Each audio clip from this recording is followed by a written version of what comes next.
Filmmakers, it's time to use Soldo. Soldo is a payment solution that replaces petty cash given to employees and production assistants when in prep, on set, or in post-production. Soldo is a multi-user expense account that helps you control business spending. You can give Soldo cards to some or every employee, to entire teams or even contractors instantly. Transfer funds to all card holders. And you can use Soldo for free for 3 months with the code FilmmakersPod. Soldo.com. Listen for more info in today's episode of the Filmmakers Podcast.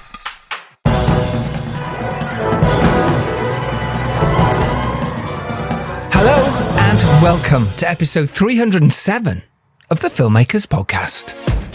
This is a podcast where we talk filmmaking, from indie films, studio films, TV, everything in between, how to get them made, how to make them, and how to try not to fuck it up, in our very, very humble opinion. I am Giles Alderson. I'm a director, writer, and a producer. And today on the show, we have the director, Julian Gilbey.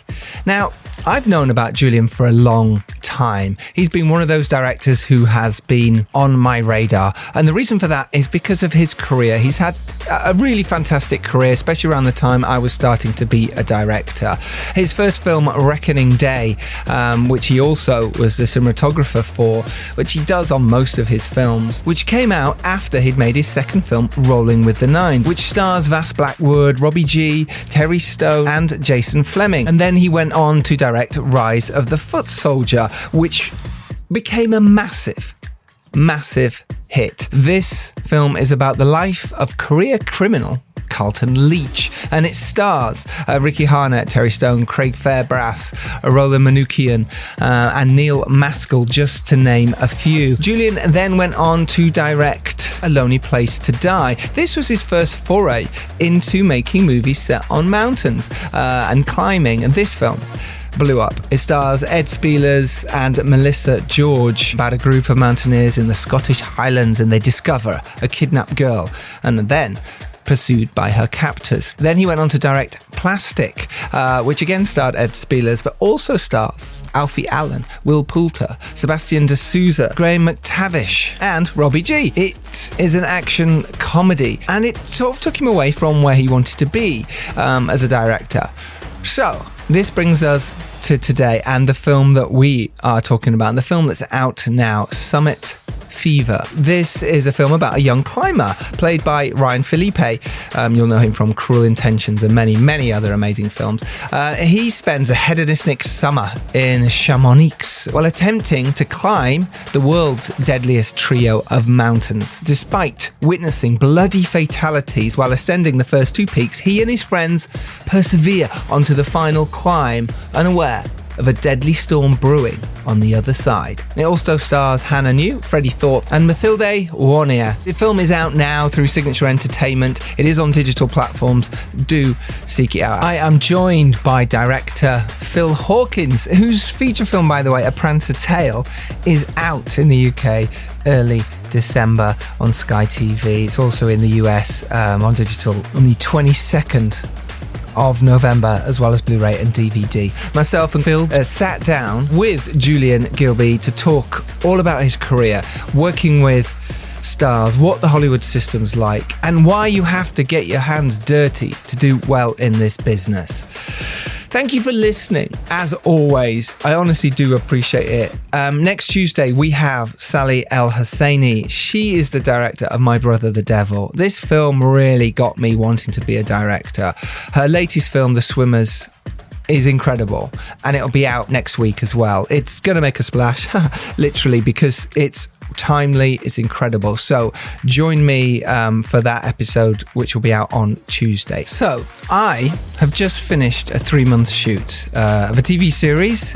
It's around Europe, mainly in Italy, Portugal, and Spain.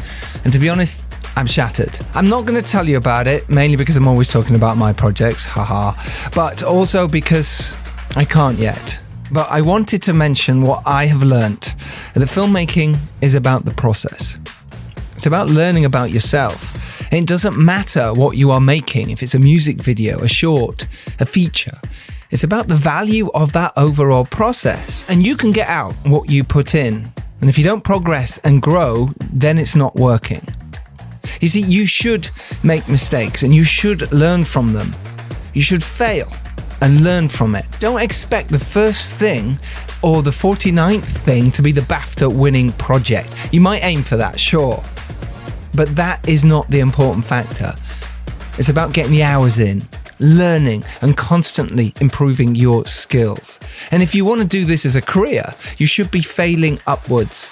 And it's very okay to do that. It's been interesting for me on this job because I've been juggling being on set every day and then still pushing through the other projects in the evenings. Script reading, edit checking, finding money or finding producers, contracts, social media, paying people and getting distribution deals, DCPs and deliverables for 3-Day Millionaire. It's been a burning the candle at both ends situation without a doubt. I mean this, even though I'm envious of those who can switch off and not think about work or actually do work, I am also immensely grateful I have that drive as it's got me where I am today. Because today is the premiere, literally the world premiere of my 10th feature film as a director or producer. If I was Tarantino, I would retire. Sadly, I am not. And I need to keep and want to keep working and driving towards getting better, failing upwards and understanding the value and the process of filmmaking. 3-Day Millionaire is in cinemas around the country from the 25th of November. And we're doing a Q&A cinema tour all around the UK, of which I will be at all of them. Dates and venues are in the show notes, so do come support and say hi. But this is a huge feat for any movie these days, let alone a little indie like ours. But it didn't come easy. We had to fight for it. We had to knock down, smash down doors for this to happen through huge adversities and massive disadvantages. But we did it. So what I'm saying is, if you want to be a filmmaker and carry on being a filmmaker, don't expect anyone else to do the work for you. Graft your ass off and perhaps you can have a career doing it. Shout outs this week go to Celine Arden. She has her Kickstarter happening right now. It's called When It's Over. It's a short film about fighting or not for someone you love. It's written by Celine Arden and Bruno Cireckel. Celine is also an actress and Bruno is directing this piece. After Celine went through a challenging time in 2021 and ended up in hospital with stomach pain, while there, thoughts of life, relationships and mortality flooded the idea for When It's Over, and that is how it was conceived. If you just want to support in any way, then do retweet them. But if you do have a little bit of cash and you want to support this really excellent sounding film, then do. Link to that is in the show notes. Right, let's get to it. So sit back, relax and enjoy myself and Phil Hawkins chatting with director Julian Gilbey.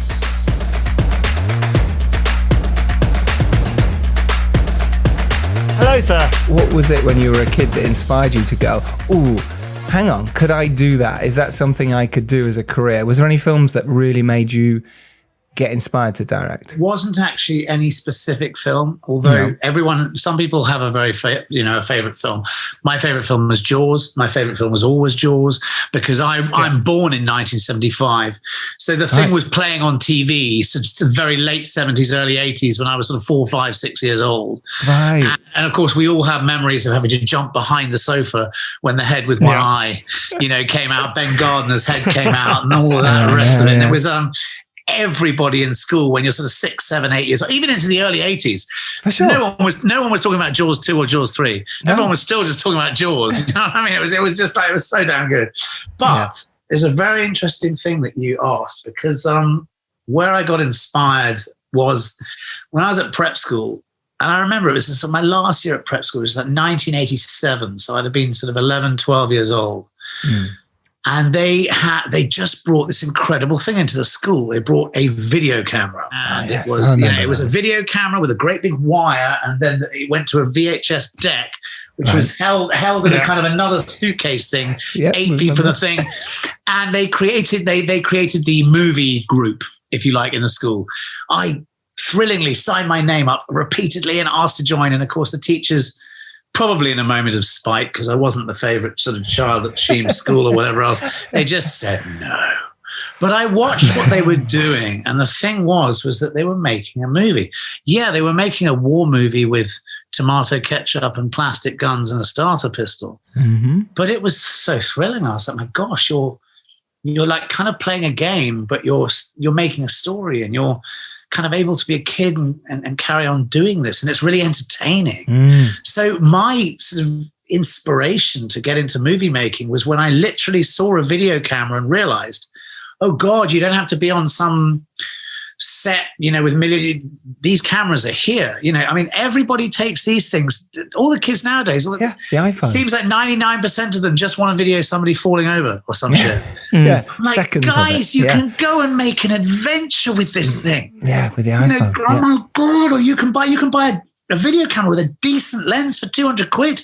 Yeah, I mean, for my 16th birthday, and I'd been making movies for 3 years by then. Only because, my father said, I'm going to do something now. And he surprised me. So I'm going to buy you a video camera. Wow. And he bought me a video camera. And in 1991, that thing cost 1,400 quid. Right. It lasted me a decade. It lasted me almost a decade. Yeah. But I mean, all I was ever doing was making movies with my friends. Horror movies, action movies, war movies, experimental movies, everything. But I didn't understand why everybody else wasn't thrilled that Christ, you can go out and make a movie. It's like a lightning bolt from God. You know what I mean? I mean, yes, before, you could always draw a comic strip. You could always draw something. You could always write something. But from the 80s onwards, you could make something, with your friends, with whether that's with a plastic gun and some tomato ketchup or whatever the hell it was. To me, that was the most inspiring, amazing, freeing thing. And nowadays, I don't know, I look at my kids and my friends and whatever, and they kind of just don't give a fuck about the video type thing, access on their phone. They don't realize. They don't realize what an amazing thing they've got in their pocket that you can shoot something. And actually, they look great. There's nothing wrong with some of the stuff that's, our friends Matthew Butler Hart and Tori Butler Hart made an amazing film, Infinitum Subject Unknown, on their phones with Ian McKellen in it. So you can do it. It's not hard these days. I mean, my whinge is you're always just on the slightly wide angle lens more. Yes. I mean, I would, no. I mean, no, hey, that depends. I mean, Terrence Malick doesn't want to use a long lens. You know what I mean? And, I think, quite seriously with a phone, you could probably get, I reckon, you could get establishers, you could get shots that you could sneak into a proper feature film. Definitely, Yeah, I've done it. 100%. Yeah. It's 4K now and everything. Yeah, totally. Yeah. And it sounds like, I completely relate, because my film school was going out making films on VHS with my mates in the back garden. And that was my film school. So do you think that now that people should be, if they're interested in film, should be getting out and making stuff and learning through practice? Or do you think there's still a room for 100%. The theory side of it? And, how do you feel about that? Well, no, I mean, the theory side of it. Look, I hate it when you see some people make a debut film. And I've seen it. I've witnessed it. I've seen it. People are making their debut film with $1 million quid, and they don't know what the fuck a camera is, and they don't know what it is. And I'm like, guys, why didn't you make your debut film with a mobile phone over a weekend and a couple of mates? And, you do a barbecue for them, blah, blah, blah, and you write a 5-minute story or whatever else, and it doesn't cost anything. And and then you go, shit, I didn't really like it much, but you know what? I learned a lot about X, Y, and Z, and blah, blah. And then, it's all, it's like anything, nobody writes a great book, nobody makes a great film. And, so I think it's just that practice. And I was making, movies since the age of 14. So I don't know. I mean, for me, it was, I wasn't thinking that, the movie I made age 14 was going to somehow be in a theater. I was just, so you're not afraid to make mistakes. You're not afraid to experiment or anything else. You're not, I think sometimes there's all this pressure, like, I'm not going to make a film until I'm ready. I'm not going to make a film until I'm ready. I'm not going to make one until I'm ready. I'm just going to wait, still get better. You're not going to get better until you've made something and go, because I remember there was a friend of mine and he was talking about how he planned this beautiful sequence for 2 years. He planned it, he worked it all out. And when it came to actually shooting it, his first AD came along and said, right, we've got 10 minutes. We're going to have to do this in 2 shots. They're soul crushing. Yes. It's something, but, it's just, so it's an interesting, I personally think that, you can write, you can come up, you can bounce ideas off each other. Whether you write on final draft or if you can't a full final draft. You can simply write on Word. You can nowadays. Back in the olden days, guys, if I wanted the screenplay to something like Pulp Fiction, I had to part with 10 quid and buy it from HMV and drive all the way, or take the train into Reading to get to HMV to pick up a Tarantino screenplay. Nowadays, you want the screenplay to training day. You go online. I think you can get it for free because it's like regarded as a learning, thing. Tool. Yeah. So there's so much now. So much now. I love what you said there about don't worry about it not being good enough. Learn from your mistakes by shooting something. People get really bogged down in my short film. My first one has to win a BAFTA. It has to shoot something. Don't show anyone. Don't even put it on YouTube. Shoot it, edit it, see what it's like, and go, thank you. Play it for your family. Oh, no, that's a really interesting thing that you said there, Giles. Yeah, don't put it on YouTube. And I'll tell you why. Tell you for why is that when I was younger, our audience was to get everybody that made the movie from, your A-level friends at college, all get round, have a few beers and watch it, pat each other on the back and go, what are we going to make next? I'll tell you, at that stage of encouragement, do you need some spiteful wanker in... Some keyboard warrior in Liverpool, age 45, with his trousers around his ankles. He's just had an hour of masturbating to YouPorn, and his mother's downstairs making his pizza. Other porn sites are available. And there he is, looking at your first movie on YouTube, and you go, oh, shit. Shit. And you know what? You're just going to feel bad about it. Yeah, you are. And I go, no, God, please, don't.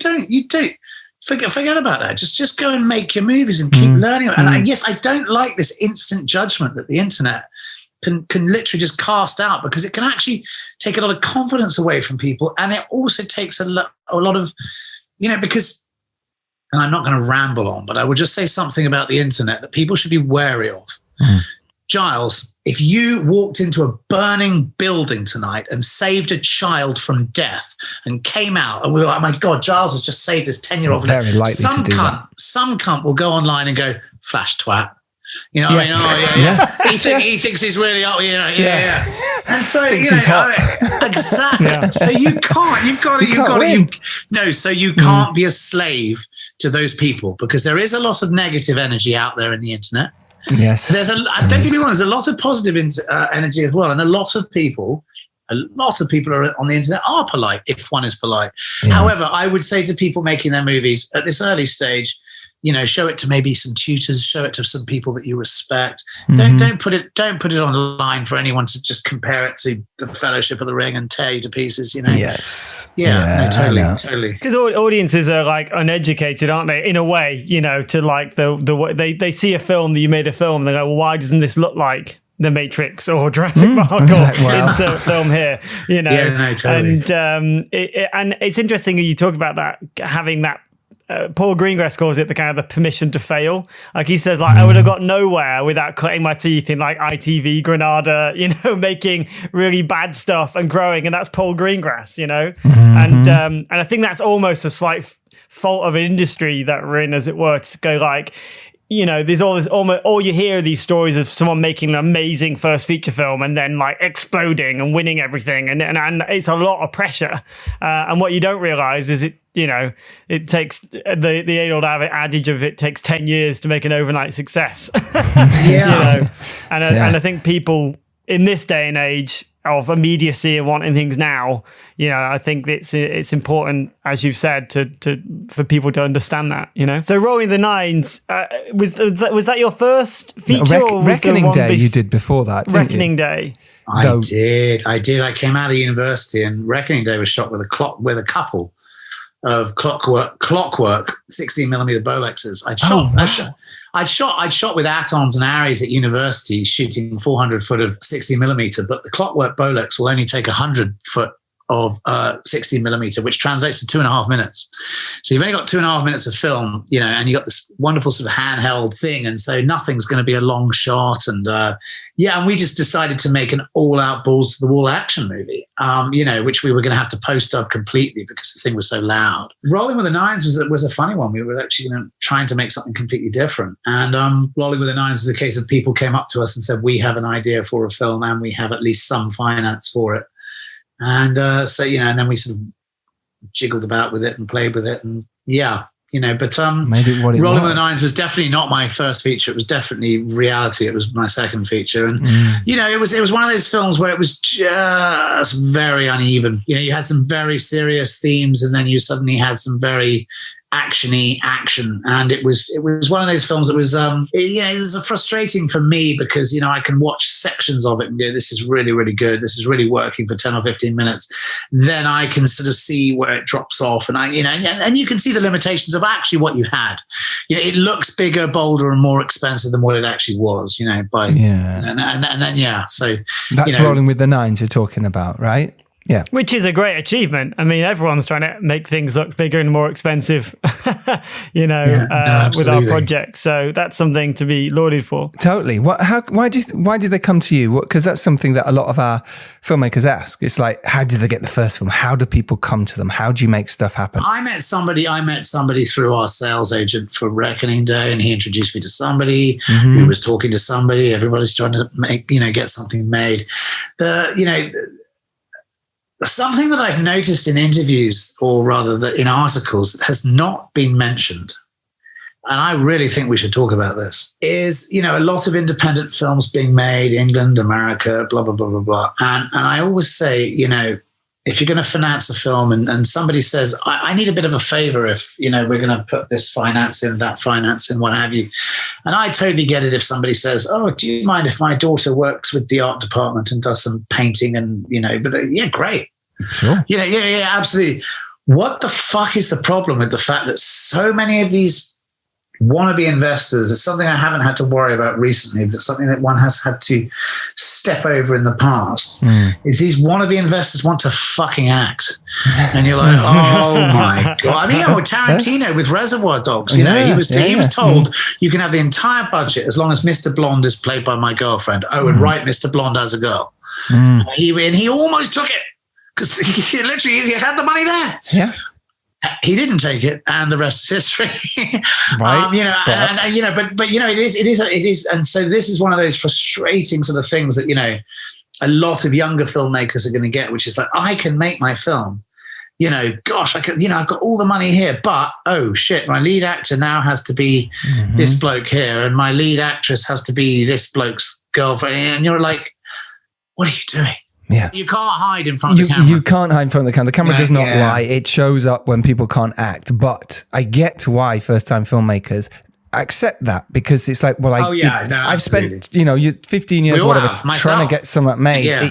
You take it, but I totally get it. It's kind of bullshit. It's like, I'm just going to operate on you because I played Operation as a kid. It really is. It's very, why should I be able to operate on you? Why should you be able to act in front of a camera? Some people are very natural, but... I was just talking to a friend of mine who's just shot a film, and I'm not going to mention what the film is, but he's just shot a film, and he was like, oh, fuck, I had to have this bloke in. I can't even edit around it. It's just this car crash performance. When it goes away, the film's really good. The moment the guy walks in, it's a disaster, and you're like... I do genuinely feel sorry for a lot of people. I've never really heard of it happening in America so much, but it seems to happen over here all the time. And you just can't, as an actor, if you want to roll, just keep auditioning. Keep auditioning enough. If you're good enough, you'll find something. It's very true. It's very true. So look, you went from Reckoning Day, Rolling with the Nines came along. Did really well. Like you say, you got BAFTA nominated for it, which is incredible. And you directed it, you edited it, you wrote it, and with your brother as well involved with the editing and writing. Then Rise of the Footsoldier comes along as well. And again, that's two really, and essentially big movies in a row at that time. We'd written Rise of the Footsoldier before Rolling with the Nines. We just couldn't get the finance for it. So we'd met Carlton Leach. We'd written Rise of the Footsoldier. We had this beast of a script at the time. I think it was about a 3-hour movie. And, it was still, it became easier to get it financed. And the thing about, Rise of the Footsoldier is the more I kind of delved into the past and everything, delved into the history of it, that, I found a lot of these very interesting things that, Carlton himself perhaps wasn't so interested in. But, by the end of the movie, Carlton, Rise of the Footsoldier, when the reviews came out for that film, I wanted to go and kill myself. Really? Because, I'll really exaggerate. I was very upset. I exaggerate when I say I wanted to go and kill myself. I understand. But I will say this. When you get this level of reviews from the Times and the Guardian and everyone else, and they're not even reviewing it, they're reacting to it. I agree with that. They're that. just so fucking angry. Yeah. They're so angry at the violence. They're angry. They're not even questioning it. I'm sorry, but football hooligans throw things at each other and call people cunts. Yep. You know, that is the, you know, trust me, we've done enough of the sort of work on this thing. And, you know, it was very kind of frustrating, because when you get hammered by a lot of bad reviews, you go into your shell. You start to, it's a bit like, as we were talking earlier, a bit like, you know, your 14-year-old filmmaker who puts his movie on YouTube and then suddenly gets destroyed by a bunch of, you know, people. But, you know, I can imagine it feels similar, you know, because it does. You feel really, really kind of, I don't know, quite beaten up by it all. It breaks your heart, doesn't it? It's literally like it can't be, but it's in some way like your child going, "I hate you," and then running away. I mean, keeping saying it. I don't know.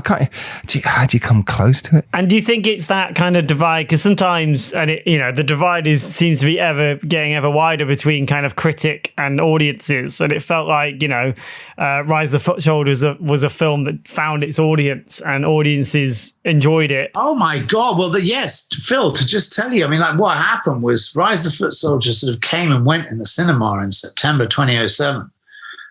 And then, come Christmas time, this thing exploded on DVD. No, I mean, like you wouldn't believe. I mean, like. Yeah, well, I remember at the time, you'd talking to sales agents, and suddenly, you were the marker. It's like, we could do Rise of the Footsoldier numbers. It became like a thing. My God. No, I mean, it was crazy. No, and I remember I spoke to, because I was speaking to Optimum at the time, who've become suppose Studio Canal or whatever. And, I spoke to them, and they said that the first week of sales, Boxing Day 2007, they said, we've shifted 67,000 units. And you're like, well, within 3 weeks, you've done 100 and something thousand units. Like, this is just nuts, because it was literally suddenly everybody was talking about it. I mean, they really were. Everybody was talking about it. Everybody really, really loved it. Nobody, it's one of those funny things. On Rotten Tomatoes, and there's only got a few. I mean, there's only about 5 or 6 reviews on it. For some reason, they haven't got the old reviews on Rotten Tomatoes from it. But it's got a nothing critical score, and then like 83% from 15,000 plus people. And it was like, well, it worked, and I thought it was an enjoyable period piece. I mean, the final 20-30 minutes of the film was, 2 potential theories of how these people were killed, and then we ultimately went with the court case version of events. I said, well, let's film the court case version of events as well and have that as it and stuff. And then when you're still getting people complaining that there's a bit too much blood and bone and splatter from people being shot by a shot, you're like, I don't know. Yeah. But you talk there about how, the downside of those reviews, and especially when it's critical reviews, but then literally months later, you are now being talked about as the franchise guys. This is going to be... Well, this is what you're talking about. I never knew that. Because, I vehemently didn't want to do a sequel to Rise of the Footsoldier. And why was that? Because I didn't want to. I mean... Okay. I'll tell you what. Well, firstly, because they're all dead. Well, yeah, there is that. Spoilers, everybody. Doesn't stop any. No, but also, I think, I'd already I'd had these other ideas of movies that I wanted to do, and by that stage, we were sort of, working through, A Lonely Place to Die and all these other things. And I've kind of, people kind of forget I haven't really done that genre since then. No. And it's not something I'm really sort of particularly interested to, this Rise of the Footsoldier 3, 4, 5, 6. Well, they're making money still. They're making lots of money still, which is, good for the distributors and the people making them. But but it doesn't necessarily help you, on a career path.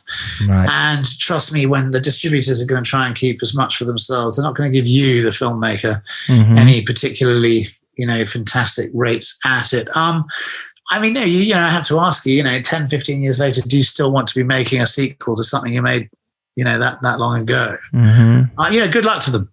good luck to them. It's just not my, not my sort of thing, I guess. Yeah, I guess. And I suppose then that brings us on to Lonely Place to Die, because it is stunning. It's a fantastic film. I really, really enjoyed it when I saw this. It's up 10 years ago now, and I was like, this still holds up. It's still great. Did it come off the back of, Rise of the Footsoldier, in fact, that people trusted you, that you could make movies? Yeah, yes, there's this wonderful chap, Mike Loveday Carnaby, who sadly is now retired. He said, will you do another movie for us? I said, well, what about? And he went, you can do whatever you want to do. Wow. So I kind of came up with this idea, which ended up being which is what The Ledge is now, this film called The Ledge. But it was an idea that came to sort of be the idea. And then they sort of started raising money on it. And then William and I didn't like it anymore. So we wrote something completely different that was much more sort of like No Country for Old Men. Yes. And then Mike read our new script and went, I like it. But, at the end of the day, we just put a brochure out. It's got mountains on it. So, whatever you got to do is got to have some mountains in it. So I said, so basically you're going to give us, you're going to give us 3 million quid to make a movie. And the stipulation is it just has to have mountains in it. Just make it exciting and put mountains in it. It's a dream. In the room. So me and William went away and went, well, we can work with this limitation here. Yeah. We can definitely work with this limitation. And William had this idea. He'd written, my little brother William, he'd written a script, which he could never quite get to work, but it had a very Seven-like ending, where the film took twists and turns. And at the very end, this chap is told, the hero of the film is told, your daughter is buried in the ground and you'll never find her. She's buried within a 50-mile radius and blah, blah, blah. The point was, it was a very downbeat ending and you knew his daughter was going to die. And right. William said, it's a horrible, horrible Seven-style ending. I just can't really make it work. And I'm like, right, well, Mike wants this mountain adventure. And I said, so why don't we take your idea of somebody buried alive and instead of killing them and having it as a horrible end of the film, why don't we have this as the actual catalyst for the movie? And he went, ooh. And then I said, oh, and how did I tell you what if a bunch of mountaineers found? I went, how? Yeah, which means we can hang on. That makes it really and that's going to work because it's much more fun to do that than do it in the centre of London or do it in Piccadilly, do it in the Hyde. If she's buried in Hyde Park or whatever, you've got the usual running around. Yeah, London horrible streets. Street lighting, black cabs, police cars. I would fall asleep just thinking of locations. If somebody asks me to make a movie in London, I'm not the guy to make films in cities. And when people are like, oh, we want to make this movie, you really feel the city. I'm like, oh God, no. Yeah, I want to see London like it's never been seen before. You're like, yeah, no, I can't. Yeah, no, I've done my underground car parks at 3:00 in the morning, and they're not much fun. No, they're not much fun. You're in a position now where Mike's literally gone, here's 3 mil, go write it, have mountains. You and Will, great story. You've come up with Lonely Place to Die. Oh yeah, well we did. But we were desperately trying to move away from Rise of the Footsoldier because forgetting the financial sort of success of this film, especially on home video and everything else, we still didn't want to do another one. We absolutely, and it was it turned out to be really fun. Lonely Place to Die was a sort of a fascinating thing to write, and it was a really fun thing to sort of plan and all sorts. It got me massively into climbing because I wanted to make it as realistic as I could. Oh, so is that when you started climbing, making this film? I took it up. I'd done scrambling and mountains and stuff before, but I didn't take it up properly until 2008. I was sort of 30. But that's when we started rope climbing in the Highlands of Scotland, which is bloody hell, they got some steep cliffs, I can tell you. Yes. Totally. And that became a very, very interesting project. It really, really did. Well, the cast you got in there, you've got Sean Harris for one. You've got Ed Spielers. Melissa George. Melissa George is obviously huge. Gillian McGregor, who's been on this podcast in the past. But your cast in terms of just, did that make a difference? Did they need names? Was that something they asked? Or they asked me for a name for our lead, but my initial choice for the lead was going to be an actress called Franca Patanta. Oh yeah, and we were going to initially shoot in the summer of 2009, and we got pushed to the spring summer of 2010 So Franca was no longer able to do it. I went out to Germany. I went out to Germany, met Franca Potenta. Also because, there's a bit at the start of the film where Melissa George is talking about the Eiger, and that's fine. But the Eiger was conquered by the Germans in 1938. So, Franca had more of a sort of... made sense. Connection. More of a thing too. Yes, and a connection to the Alpine mountains than an Australian does. It became a fascinating project. And, we went to a lot of genre film festivals, and it was really, really exciting. Yeah, and it must have done... it must have done really well for you, because in terms of... It was well received as far as I remember, and I really liked the film. I thought it was fantastic. It's fan mail. It's fan mail. Sponsored by Soldo. So Tobias, which famous person wrote to us this week? A bloke called Ethan Hunt wrote to us. You may know him from the Mission Impossible series. Oh yeah, must have been really difficult to get hold of him. Yeah, he's always on a time limit, that guy. So he wrote to us as he wants to make a remake of Face Off. He'd be good in that role. Which one? Either. Do you know what? He's just hunting for an opportunity, I reckon. As we at the Filmmaker Squad are at the forefront of indie filmmaking, he has asked us for help. Can we help? Of course we can, because we use Soldo. What's Soldo? Oh, I'm so glad you asked, Toby. Soldo has been expanding into the film industry, and it's going to be an absolute game changer for filmmakers and how film budgeting and production flow is managed. Basically, it's a payment solution that replaces petty cash given to employees or production assistants. Get 3 months for free by using the code FilmmakersPod. This message will self-destruct in 5 seconds. Oh, we should probably get back to him. Oh, don't worry, Ethan. We won't leave you hanging.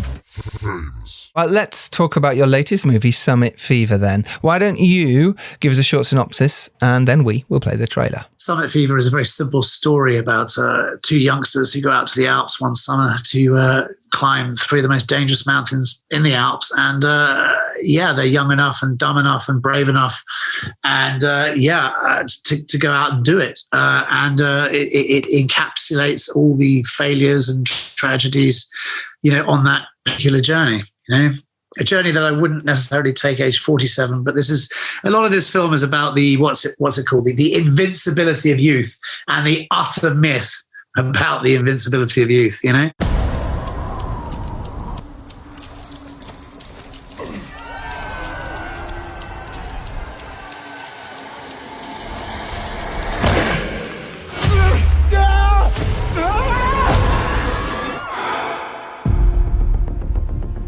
Veteran amongst the climbing fraternity has been killed. His sponsors pushed him too hard, man. Demanding bigger, bolder, scarier routes.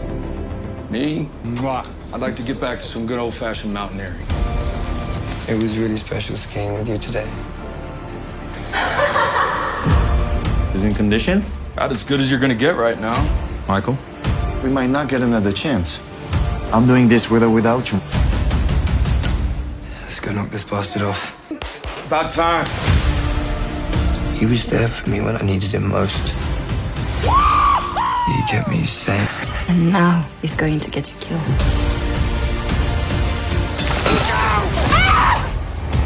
I'm calling mountain rescue. You think they'll turn back? Did we? So, up or down? Storm's changed course. We need to get the hell out of here. Vanity is a deadly thing to bring into these mountains. It's gonna get us all killed. The only way down is up. You have to trust me. I can do this.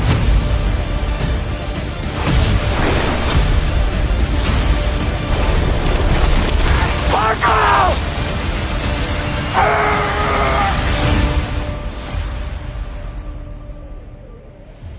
Freddie and the training, and I don't think I'd done any, correct me if I'm wrong, any climbing before this film, and really kind of embraced it, and it was basically you guys, because I can't stress how stressed I was watching this film. Like, we all know the tricks, right? We all know, okay, we find a low bit of and then I was watching stuff thinking, that's not green screen. That's he's at height there. who is this nutter, and why, and how has he got this insured, and what is going on? So I was stressed as a filmmaker and also stressed as an audience member. And then when and we don't do spoilers in the podcast, but when some of that stuff starts falling and those injuries start happening and it goes kind of dark, I was like, what are you doing to me, mate? Like, I can't handle this. So I have questions. So please tell us how you get either the permission or the balls or you talk about the invincibility of youth, but my God, you took a film crew and made a movie on the side of the Matterhorn. We take a film crew up to a certain point. You can take a film crew onto the glacier, you can shoot certain bits, you can shoot. What the luxury you have is, my attitude was that I was never going to have a side angle green screen shot. So if I'm going to have a side angle shot that way or a side angle shot that way, I was always going to fill it with jagged 15,000 foot peaks or whatever else. There's no need ever to do that.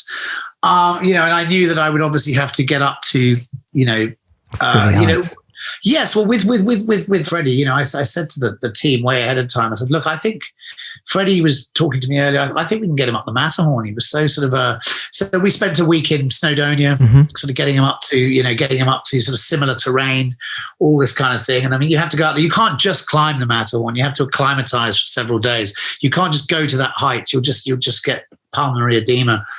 You've got to acclimatize more gradually. So you have to climb high, sleep low, climb high, sleep low, climb, and then you'll basically, be able to get up to sort of heights of, 4,000 meters plus. And and then I thought, well, and I gave him a couple of lines of the dialogue from the sort of dialogue scene on the summit, and gave him 2 or 3 of those lines, knowing that, gosh, I've got to match this in later. The other thing, my big thing, Phil and Charles, was shoot your stunt people, shoot your climbers, shoot your mountain stuff ahead of time.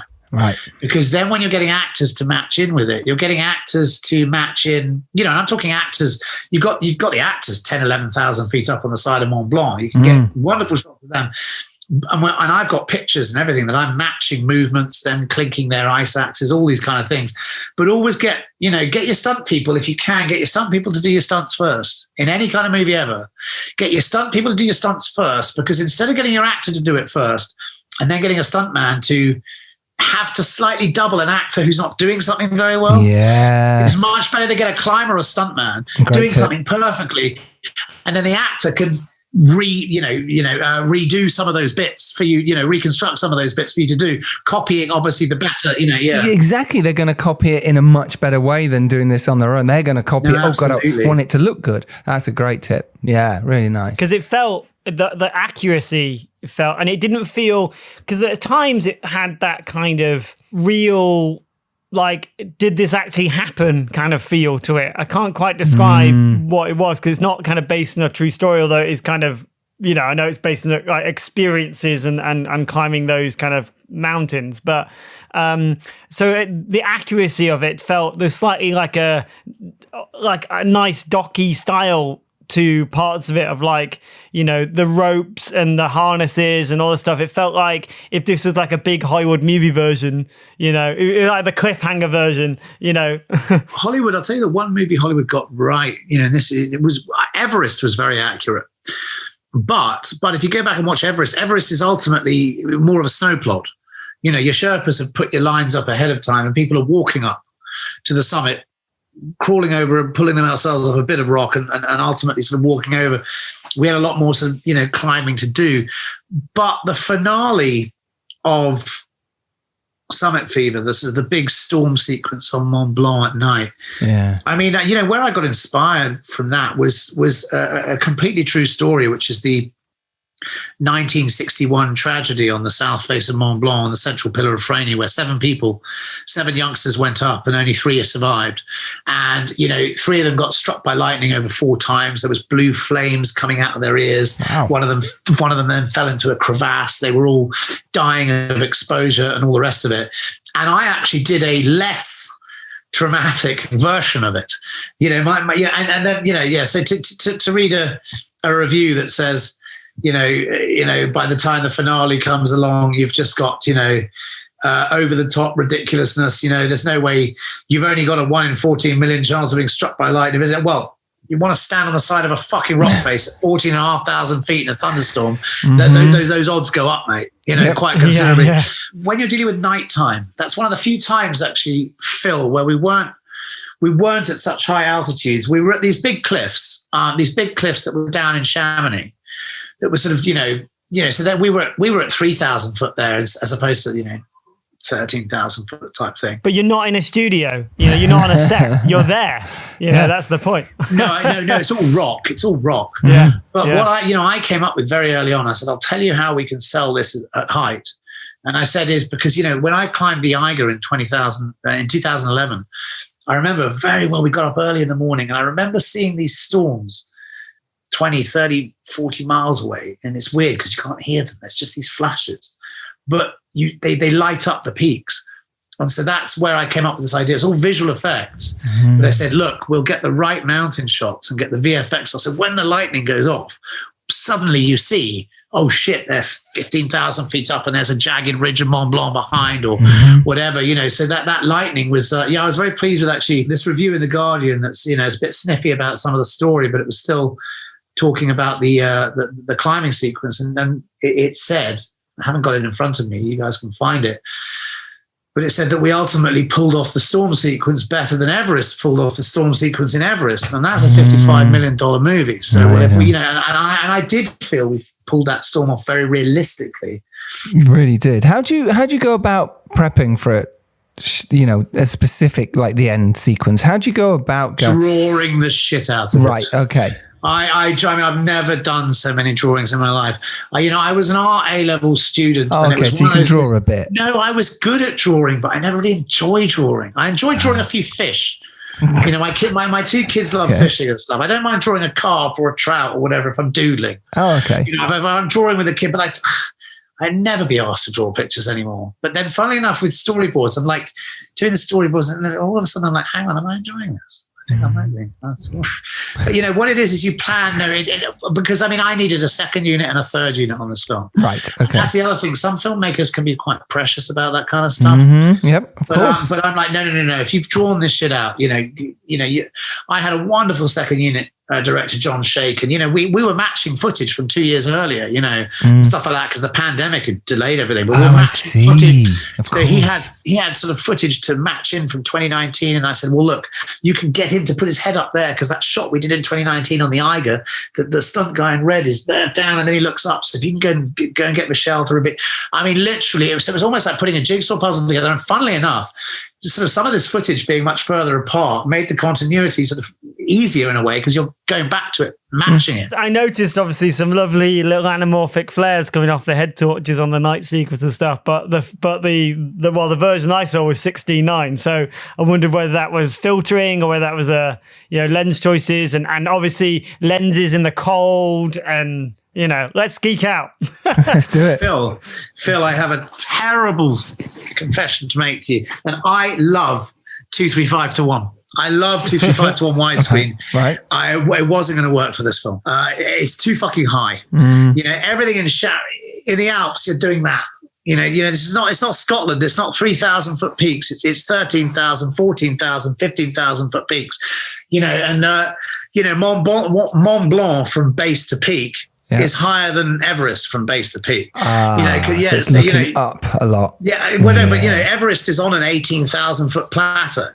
So that means you've got 11,000 foot to go. But Mont Blanc is almost 16,000 feet, and it starts at Chamonix at 3,000 feet. So you've got 13,000 foot of solid rock. So you've actually got a lump of rock bigger than Mount Everest at a slightly lower elevation of altitude, but it's still a bigger lump of rock. Yeah. 235:1, you were just going to be just carving it up and losing too much height on it. It's like Spielberg and dinosaurs in Jurassic Park. It's kind of it's like doing it in that format to make sure you had the height of the dinosaurs. 100%. And none of those Jurassic Park films, even since those Jurassic World films, they're sort of shooting about 2-1, aren't they? Yes. They're not doing 235:1 because I think you need that extra height. And it's the same with I saw Avatar in IMAX. And that was whatever it was, IMAX 1.4, 1.5:1, whatever it is. But I know that Cameron had a wider version on normal theaters, but he still released it home video and everything else. He decided to release it 178 because he wanted the height. And the same with this film. So we didn't shoot anamorphic. We definitely shot this film with spherical lenses. And that was still just those head torches shining and creating that glare. I mean, oh, interesting. Yeah. Well, I mean, you can always, one can always tell an anamorphic lens. I was taught this way back when, and I know I'm telling you something you already know, but maybe our listeners don't. So, is that, you can always tell us something's like anamorphic, or like with Lawrence of Arabia, if it's actually shot on 65 millimeter, or if something's, widescreen or not, is of course, you're out of focus lights in the background, because of course spherical, you've just got round lights. Yeah. Anamorphic, they're all ovals. You know what I mean? Because everything's been squeezed. And so it's really weird, but pull focuses in anamorphic very strange. Oh, yeah, really weird, aren't they? Very, very I mean, I love it, but yeah. Oh, no, yeah. But no, just because you had the streaky head torches, I wonder why maybe it's just how they react to the lenses. So, yeah. They just J.J. Abrams the shit out of themselves. Nice. It was cool. just, they just did that. Because it was an added level of mentalness. I was watching it going, wait, he's taken anamorphics up a mountain and then cropped it 16:9. Who is this guy? No, they were definitely spherical. Yeah. Right. But it helped, I think, I was talking about that real docky kind of realistic feel, because then you talked about IMAX, that's what we relate to, that kind of format now. And some of those shots, those helicopter shots of your amazing stunt guys or climbers on the mountain, you're finding them tiny, tiny, tiny, and then growing. You're all pulling away from them. You got all that scale. It worked really well. Well, I wanted to do, even it was interesting when we were grading it and stuff, because, when we're grading it and stuff, they're like, right, you're doing this 185:1. I went, no, we're doing it 178:1. Could you take those tiny little black bars? I want as much height as possible. I really, really do. And don't get me wrong, I'm planning a couple of projects at the moment, and one of them is definitely 235:1. So I'm a fan of both formats. I really am. It just depends what the subject matter is. But you were talking about lenses, and it's interesting. When I climbed the Matterhorn, we climbed with. I had a 16-42 zoom lens. That's the other thing. You can't go up there with a prime lenses and be fucking around changing from a 20 to a 40 no. You've got to be less picky than that. You've got to be using zoom lenses, and not all the time, but we had a lot of zoom lenses on this film, good quality. I mean, these are fucking Optima lenses, really, really good. But I climbed on the summit of the Matterhorn. We had a 16-42, so nothing's. Our eyes are a 50, so it's still wider than that when I took up there. There's no point taking a long lens up there. You take a long lens up there, and you could have shot it anyway. You know what I mean? I shot it from the bottom. Yeah, exactly. Exactly. But the thing is, once, the one thing I was constantly saying, because a lot of directors of photography love to shoot wide open, or they love to shoot very shallow depth of field, which, in accounts of the state, in certain interiors, it can be very neat and beautiful how you separate the background from the foreground.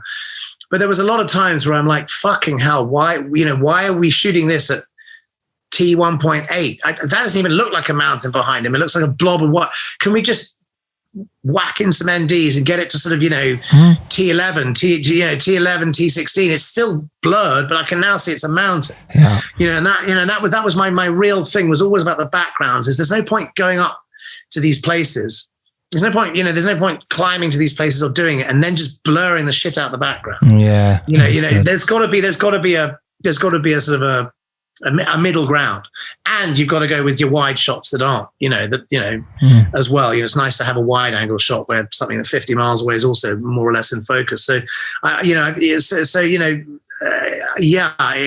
an interesting one, but from a lenses and a point of view, that was just a few thoughts I had, really. No, it's great. And did you mix formats in terms of cameras? Like, did you go sort of GoPro at any point? Because nothing ever felt like GoPro-y or that, that kind of look. No, I never went GoPro, but we did have to mix formats because, often, with the sort of the drama and all the rest of it, we shot with the Arri Alexa. But even if you get the Arri Alexa Mini, there's nothing mini about it. Once you've attached a battery pack and a lens and everything else, it's like, no.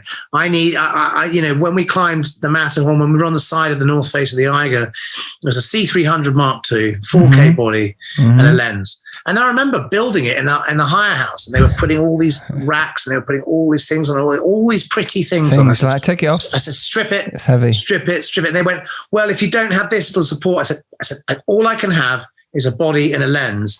They went, well, what about a matte box? You're going to get flare, glare. I said, well, I'll use my hand. Yeah, I'll use my hand and block out the sun.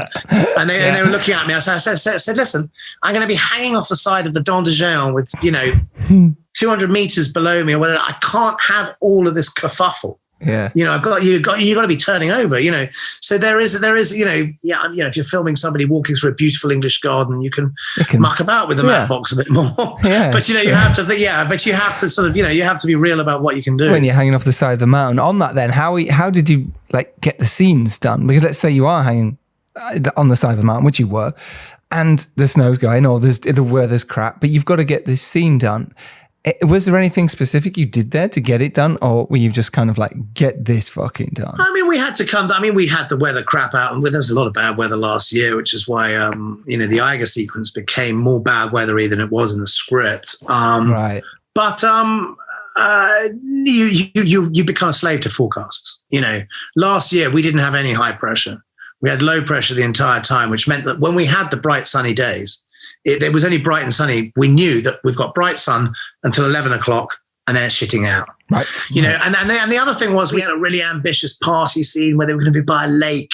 There's going to be 150 extras and there were going to be lights and this and there were loads of people by a lake and blah, blah, blah, pissing with rain. And we had a week of rain. Right, of course, what this was doing was at 2,000 meters, that was falling as snow. So then all our night shoot at the end when they're fighting in the snow that was real snow at 7,000 feet. Wow. But that all fell as rain in Chamonix, and then it was like, we're just going to have to do this as an interior in a house party. And I remember Tiernan, my producer, said to me, listen. He said, best party scene ever. It's Quadrophenia, and it's just in someone's fucking house. And I was like, and I was like, this is it. If we're swirling around the summit of the Matterhorn, no one's going to give a fuck if we don't have a drone shot over a party scene by a lake. Literally, and also because these guys are skint, they're in their tents, they're this, they're that. A house party actually lent itself to being more aesthetically realistic to what a bunch of climbers are going to do. That's true. They're literally just going to be having a few beers and jack up the stereo and a few lights. And, they're just going to be having a party where you are, where I am right now, And so funny enough, it was one of those happy accidents where I'm like, yeah, I don't need to make this look particularly bling. It's just, we'll just have Ryan Philippi, drinking beer in a house and chatting away. And it worked really well, funny enough. And I wouldn't now go back to make it a great, big, massive party scene like après-ski and Zermatt or some bullshit, Yeah. Isn't it interesting how those compromises do change? But we have to think like that as filmmakers, right? You have to go, I've got to change this now. And it's annoying at the time, but actually, like you said, it worked out for the best. I think you have to measure it against your big, Giles, if you've got, it's one of those things as well, if you've got 2 or 3 action sequences in your script, and I always say this, I say, is it worth axing one of them so that you can make 1 or 2 of them really good? As opposed to 3 of them being rushed and not having enough time. And then you go, well, this scene here, what happened? And the big trick is if we take that out, if A and B still get to C, and all this is done is not do, I that's what I would always. And so in my way, I'm like, right, okay, my big epic bling party scene is now just a house party. Yep. And then when I got with it, I'm like, yeah, okay, it's fine. I said, and as I said, people aren't expecting you to have, and people wouldn't give a shit anyway. No, that's the thing. It's very unlikely to make the trailer, or if it does, it's for seconds anyway, because people coming to watch this film want to see the mountain climbing, all that kind of good stuff. I love that point though about, if you've got 3 big action sequences, do you need all 3? Because you can spend that money on 2 and really get them good there, right? I really like that. A little bit of advice then for filmmakers coming up. Anything you can recommend from your, 20 years of making films and what happened to you at the beginning, and, you know, with Rise of the Footsoldier and, you know, all that kind of stuff, Rolling with the Nines and then Plastic and onto Summit Fever. What's something that you'd always like to say to your younger self, or, you know, that kind of thing that you wish you'd could said or wish you'd known? Or keep writing, keep doing everything. You'll always get better. You're not always going to get it right. You think something's going to work and people are going to like it, and they don't like it, and you think something else isn't going to like it. People aren't going to like it, and they do. So don't ever, just when you think, oh, I might know this, you don't.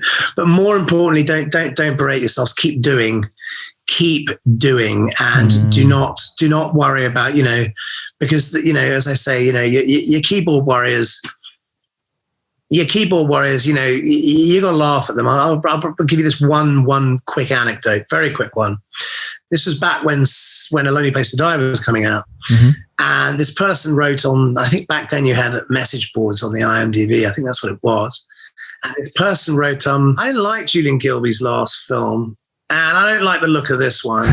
So I hope him and his family die of cancer. What? Yeah, but you have to laugh.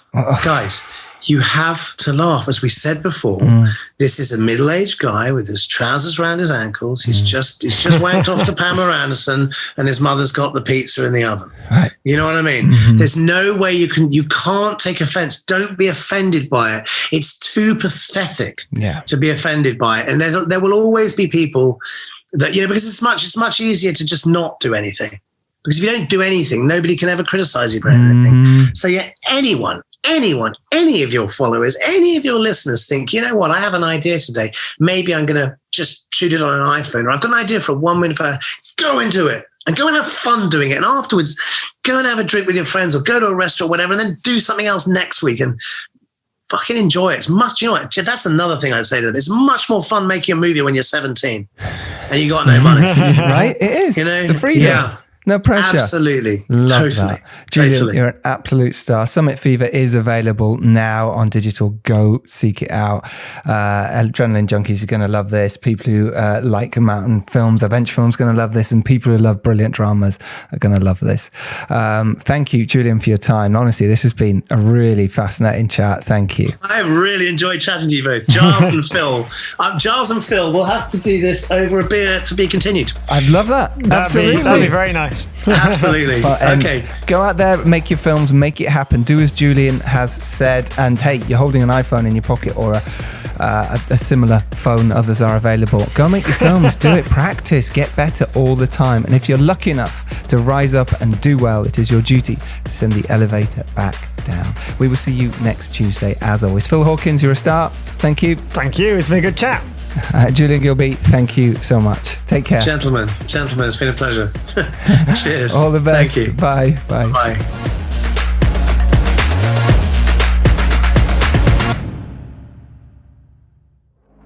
The Filmmakers Podcast is brought to you by our supporters on Patreon. Subscribe for regular bonus content and special episodes.